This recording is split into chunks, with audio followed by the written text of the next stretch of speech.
महिला के लिए आरक्षित थी, तो जाहिर है पिछड़ा वर्ग से महिला को ही आना था। दोनों ही पार्टियों की ओर से महिला को उम्मीदवार बनाया गया है।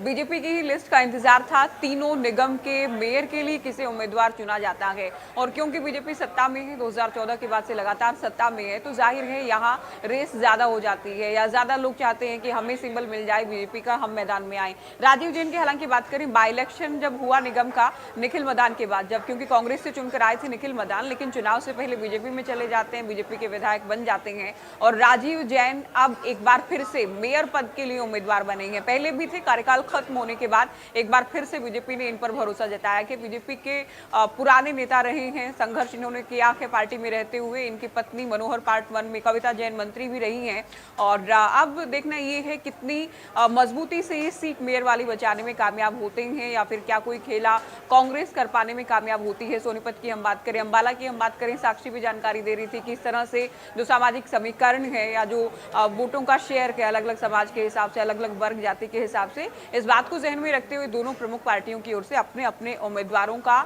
ऐलान किया गया है। तो जैसा कि हरियाणा के लोग जानते हैं, 21 से 25 के बीच नामांकन पत्र फाइल होने हैं, नॉमिनेशन फाइल होना है। कांग्रेस एक कदम हालांकि शुरुआत से आगे चल रही थी, निकाय चुनाव को लेकर हम देख रहे थे, अलग अलग कमेटी बनाने की बात हो, उम्मीदवारों का नाम घोषित करने की बात हो, तो कांग्रेस पहले ही कर चुकी थी। आज भारतीय जनता पार्टी की ओर से भी तीनों उम्मीदवार उतार दिए गए हैं। हम मानकर चले कि जल्द ही ये नामांकन पत्र भी अपने दाखिल करने वाले हैं। उसके बाद 27 को जांच, 28 को नॉमिनेशन वापस लेने का भी दिन रहेगा, 10 मई वो दिन जब वोटिंग होनी है, और 13 को परिणाम आना है। तो अब ये मानकर चले, जब बीजेपी के उम्मीदवार आ चुके हैं, अब सही मायनों में आपको मुकाबला नजर आएगा। जैसे ही नामांकन पत्र दाखिल हो जाएंगे, नॉमिनेशन फाइल हो जाएगा, उसके बाद तमाम दलों के धुरंधर आपको दिखेंगे कैंपेनिंग करते हुए। और इस बार क्या बीजेपी अपना शहरी सरकार या ट्रिपल इंजन की सरकार, केंद्र में एनडीए, हरियाणा में नायब सरकार, और साथ ही शहरी सरकार मानेसर के अलावा सभी निगमों में, अभी आप देख रहे थे पिछले जो बाई इलेक्शन हुए निगमों के, उसके अलावा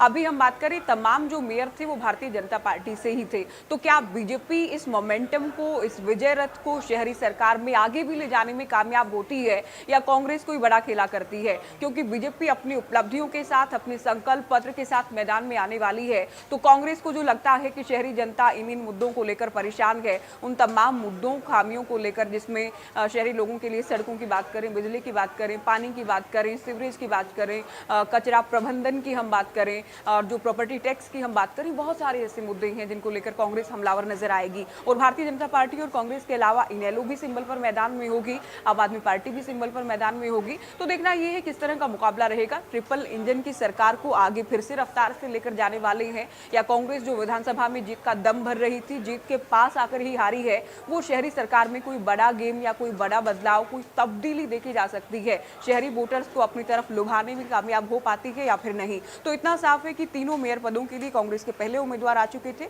भारतीय जनता पार्टी के आज आ चुके हैं। अब शुरू होगा कैंपेनिंग का दौर, जैसे ही नामांकन की प्रक्रिया खत्म होगी, और दोनों ही प्रमुख दल दमखम के साथ आपको ग्राउंड पर दिखेंगे। साक्षी बिल्कुल। और जब अभी दोनों ही प्रमुख दलों की ओर से, यानी कि बीजेपी और कांग्रेस पार्टी की ओर से उम्मीदवारों का ऐलान हो चुका है, तो अब किस तरीके से आप दोनों, अगर एनालिसिस किया जाए दोनों ही पार्टियों के उम्मीदवारों का, तो किसकी मजबूती ज़रा देख रही हैं आप? और साथ ही खास तौर से कांग्रेस पार्टी के लिए क्या ये वर्चस्व की लड़ाई हो चुकी है, ये छोटी सरकार? देखिए, वर्चस्व की लड़ाई है, बिल्कुल बीजेपी के लिए भी है कि आप 1.5 साल से ज़्यादा आपको हरियाणा में हो गए आगे, ये परीक्षा बीजेपी की भी है। साथ ही उधर हम कांग्रेस की बात करें, 1.5 साल से ज़्यादा जब चुनाव को हो गए आगे, तो राज्यसभा वाली भी अग्नि परीक्षा थी। इंडिपेंडेंट के आ जाने से किस तरह से कांग्रेस को मुश्किलात उठानी पड़ी। 37 में से केवल 28 विधायक वो थे जो पार्टी उम्मीदवार के साथ खड़े थे। उसके बाद अभी भी गुटबाजी थमी नहीं है। ठीक है, आप सिंबल पर लड़ रहे हैं, और इस बात शुरुआत से आप इस बार ये कह रहे थे कि हम सिंबल पर मैदान में आएंगे, तो परीक्षा कांग्रेस के लिए भी है, प्रतिष्ठा का सवाल अपने आप में है।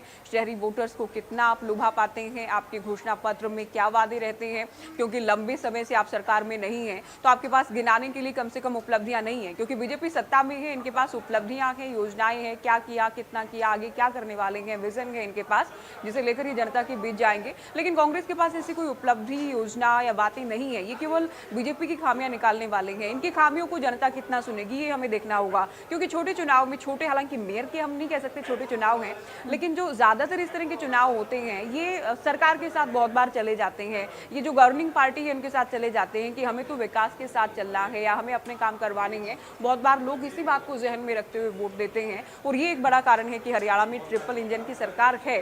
तो और जहाँ तक उम्मीदवारों की बात करते हैं, ठीक है, बहुत मंथन किया गया है, कांग्रेस ने भी मंथन किया, भारतीय जनता पार्टी ने भी मंथन किया, अलग अलग बैठक हुई, प्रभारियों की ड्यूटी लगाई गई, चंडीगढ़ में भी कई बैठक हमने देखी, जहां जहां ये चुनाव होने हैं वहां प्रभारी गए, जिनकी जिम्मेदारी लगाई गई थी, वहां से फीडबैक लिया गया, वो फीडबैक पार्टी को दिया गया। चुनाव समिति की देर रात तक हमने बैठक देखी, छोटी टोली की बैठक हुई, मंथन मंत्रणा अंतिम दौर तक पहुंची और तभी नाम फाइनलाइज किए गए हैं। तो ठीक है, बीजेपी ने भी अपने जो मजबूत से मजबूत, जिताऊ, सामाजिक और कहें कि हम जातीय समीकरणों को जहन में रखते हुए उम्मीदवार दिए हैं। कांग्रेस को जो अपने बेहतरीन लगे हैं वो उम्मीदवार कांग्रेस की ओर से दिए गए हैं, जिसमें हम सुधा भारद्वाज की बात करते हैं, वो भी क्योंकि महिला मोर्चा के लिहाज से पार्टी में काफ़ी एक्टिव हैं, तो वो वहाँ क्या खेला कर पाती हैं, या बीजेपी के बंसल क्या खेला कर पाते हैं, राजीव जैन अपनी कुर्सी बचाने या मेयर का पद बचाने में कामयाब होते हैं नहीं होते हैं। तो प्रतिष्ठा उम्मीदवारों की भी दांव पर है, लेकिन जब चुनाव सिंबल पर लड़ा जा रहा हो तो आप मानकर चलें कि पार्टी बेहद गंभीरता से इसे लड़ने वाली है।